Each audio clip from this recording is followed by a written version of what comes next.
আসসালামু আলাইকুম। Massive design and construction YouTube চ্যানেলে সবাইকে স্বাগতম করছি। আজকে নতুন একটা ভিডিও দেখব। আজকে দেখব বাস্তব একটা ভিডিও। একটা ছাদ, একটা ফ্লোর ঢালাই হয়ে যাওয়ার পরে গাঁথনি করার জন্য কনস্ট্রাকশন প্রসেসগুলো কীরকম হয়ে থাকে, অনসাইট কী কী ডিসিশন নেওয়ার প্রয়োজন হয়, এবং আপনারা কেন একটা ছাদ ঢালাই হয়ে যাবার পরে গাঁথনি করবার সময় কেন ইঞ্জিনিয়ারদেরকে নিয়ে আসবেন, সেই সংক্রান্ত কিছু গুরুত্বপূর্ণ টিপস আজকের এই ভিডিওতে থাকবে। তবে ভিডিওটা দেখার আগে ওই প্রজেক্টের প্ল্যানটা একবার চোখ বুলিয়ে নিই। প্ল্যানটা অনেকটা এরকম। এখানে দেখেন 56 ফিট 8 ইঞ্চি হচ্ছে আমাদের এক সাইডের প্লট এরিয়া, এবং অন্য সাইড হচ্ছে 38 ফিট 6, মাঝ বরাবর সিঁড়ি। এখানে 3টা ইউনিট করা হয়েছে, বাম পাশের পুরো অংশ জুড়ে একটা ইউনিট এবং ডান পাশের অংশ জুড়ে 2টা ইউনিট। আমরা যদি বাম পাশের ইউনিটটা দেখি, এদিক দিয়ে ঢুকবে, ঢোকার পরে এই পুরো অংশটা থাকবে ড্রয়িং এবং ডাইনিং। ড্রয়িংয়ের পাশটা থাকবে 10 ফিট এবং ডাইনিংয়ের পাশটা থাকবে 14 ফিট, এবং ড্রয়িং এবং ডাইনিং পুরোটা লম্বায় থাকবে 24 ফিট। এখানে 3টা বেডের সমন্বয়ে এই ইউনিটটা করা হয়েছে। এই বেডটা যদি আমরা দেখি 14 ফিট বাই 14 ফিট, অনেক বড় একটা বেডরুম, যেটাকে আমরা মাস্টার বেড বলছি। এটার সাথে অ্যাটাচ ওয়াশরুম এবং বারান্দা আছে। এই বেডটা হচ্ছে 10.5 ফিট বাই 14 ফিটের, এবং এই পাশের এই বেডটা হচ্ছে 10 ফিট বাই 11 ফিটের, সাথে অ্যাটাচ একটা বারান্দা আছে। এখানে একটা কিচেন আছে, কিচেনের সাইজটাও ভালো, লম্বায় 9 ফিট, পাশে 5.5 ফিট, এবং এখানে একটা কমন ওয়াশরুম আছে 3.5 ফিট বাই 7.5 ফিটের। আর এই ডান অংশে পুরোটাকে অর্ধেক করা হয়েছে। এক পাশে হচ্ছে একটা ইউনিট এবং পেছনের দিকটা হচ্ছে আরেকটা ইউনিট। এই পাশে ইউনিটটা যদি আমরা দেখি, এদিক দিয়ে ঢোকার পরে এটা হচ্ছে ডাইনিং স্পেস, লম্বায় যেটা 14 ফিট, পাশে 8 ফিট, 2টা বেডরুম 10.5 ফিট বাই 10 ফিটের, এবং অন্য আরেকটা বেডরুম হচ্ছে 11 ফিট বাই পাশে 8 ফিট। বারান্দা একটা সাথে দেওয়া আছে, যেটার প্রশস্ত হচ্ছে 1 ফিট বাই 8 ফিট এবং লম্বায় হচ্ছে 11 ফিট বাই 2 ফিট। এখানে একটা ওয়াশরুম, যেটা কমন ওয়াশরুম, এবং একটা কিচেনের সমন্বয় করা হয়েছে। আরেকটা ইউনিট হচ্ছে ঢোকার পরে এই অংশটা থাকবে, যেটাকে আমরা ড্রয়িং এবং ডাইনিং বলবো, যেটা পাশে হচ্ছে 15 ফিট এবং লম্বায় হচ্ছে 13.5 ফিট। এখানে কমন ওয়াশরুম থাকবে এবং এই পাশটায় থাকবে কিচেন।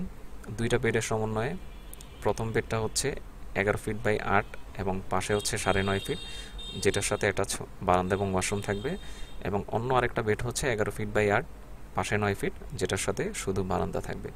এই হচ্ছে ওভারঅল আমাদের প্ল্যান, এবং আমরা এখন অনসাইট ভিজিটের ভিডিওটা আমরা এখন প্লে করব। ভিডিওটিতে কথা বলবেন আমাদের ম্যাসিভ ডিজাইন অ্যান্ড কনস্ট্রাকশন কোম্পানির ফাউন্ডার ইঞ্জিনিয়ার মারুফ। আমরা সরাসরি এখন ওনার মুখ থেকেই বাস্তব কনস্ট্রাকশন প্রসেস সম্পর্কে জানব।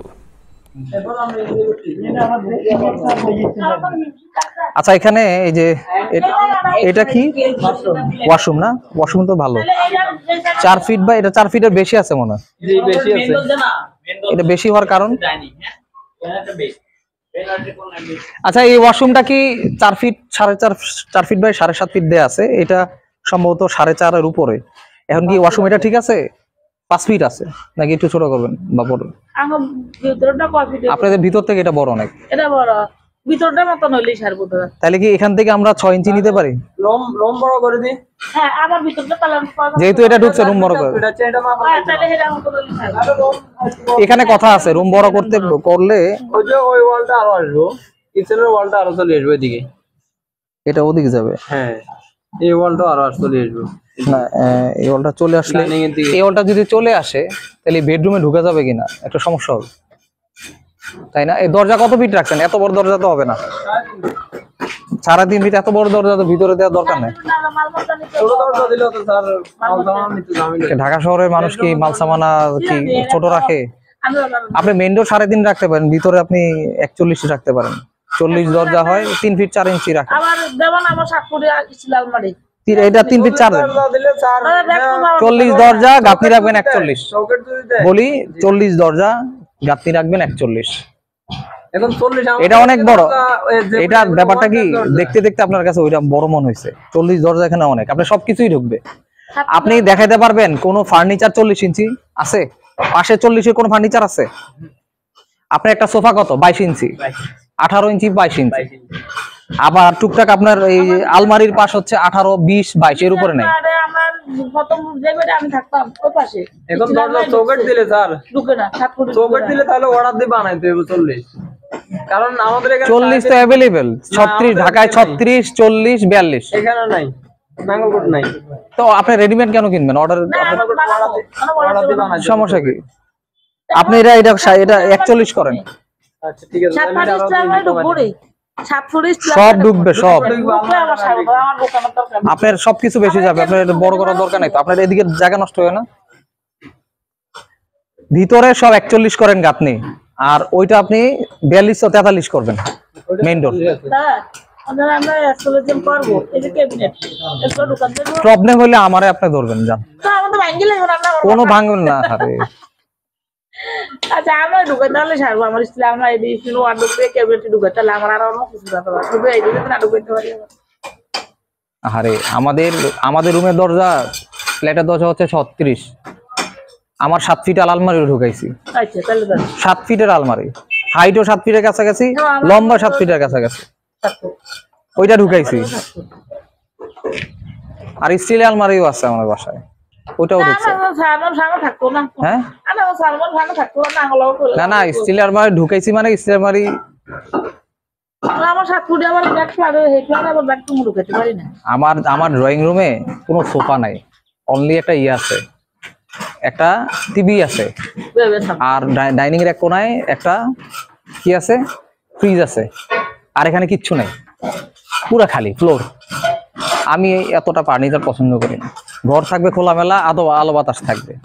আপনি এটা নিচে করেন, ফ্লোরিং করেন, ফ্লোরে অনেক ডিজাইনের করা যায়। এয়ারবেন কাটিতে দেখছেন না, এটা আর সুন্দর। এত ফার্নিচার দিয়ে আপনার আলো বাতাস কমবে, সাফোকেশন হবে আপনার, অনেক কিছু। রুমে যখন ফার্নিচার থাকে, আবার নিজের কাছেও কেমন যেন অক্সিজেন কম কম লাগে। আর যখন খোলামেলা ঘর, আপনি এইসব ফ্ল্যাটে থাইকা দেখেন, ঢাকা একটা ফ্ল্যাট থাইকা দেন, খারাপ লাগবে। এখানে দেখবেন আপনাকে ভালো লাগবে, কত অক্সিজেন আপনার এখানে। আমরা কাজ করতে হবে, আমার শুনেন, আপনার থেকে আমার বেশি, আমার আবার ঢাকা যেতে হবে আবার ব্যাক করে। আর আমি এদিকে তো গেল গিয়া ওই পাশটা ড্রয়িং রুম। এমন কতটুকু পানি দিয়ার দিকে ডাইনিংটা বড় রাখবেন না ড্রয়িংটা বড় রাখবেন ডাইনিং তো বড় নেই, দুইটাই ইনশাআল্লাহ বড় থাকবে। ড্রয়িং ডাইনিং মিলে কত লম্বায় 20 এর উপরে হবে না? যাক সমস্যা নাই, লম্বা 20 প্লাস 20/11 এমন হবে। কোনটা কত দেব বিষয়টা কি 10 কিলো ফালাইবো না ড্রয়িং রুমের কি ওয়াল দিবেন, ধাই দিবেন, কি দিবেন? আমি এখানে পর্দা দেখাইছি, পুরোটাই ওপেন রাখছি।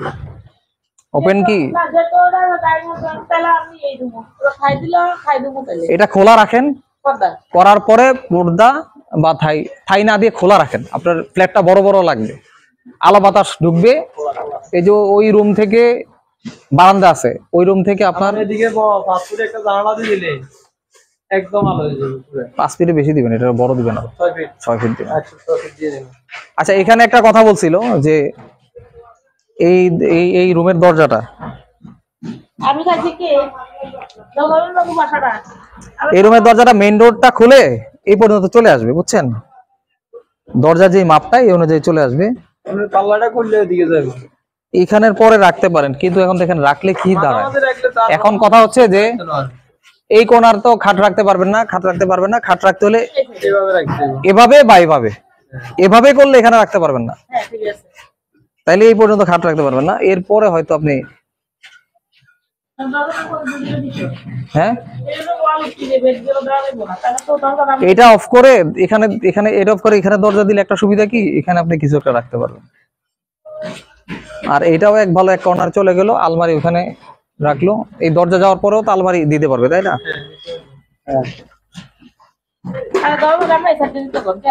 দরজা তো এখন এই সাইডে আছে, এভাবে মেলবে। তবে দরজা একটু আলমারি জায়গাটা রাইখা যদি দেয়, এখান থেকে আলমারি দিতে পারবো, এখানে ড্রেসিং টেবিলও রাখতে পারবো। আমরা বুঝছেন, দরজা দিলে ওইখান থেকে এখানে বড় খাট চিন্তা করেন, আমরা একটা খাট 6-7-এর যে খাট, হ্যাঁ শব্দ এখানে 7 ফিট কোথায় আসে দেখেন তো,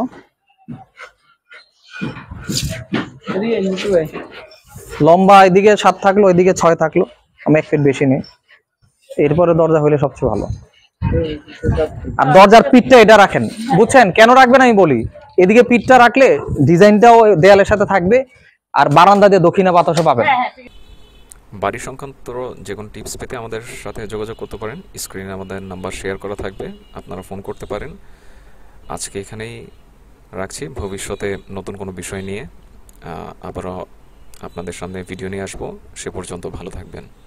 আসসালামু আলাইকুম।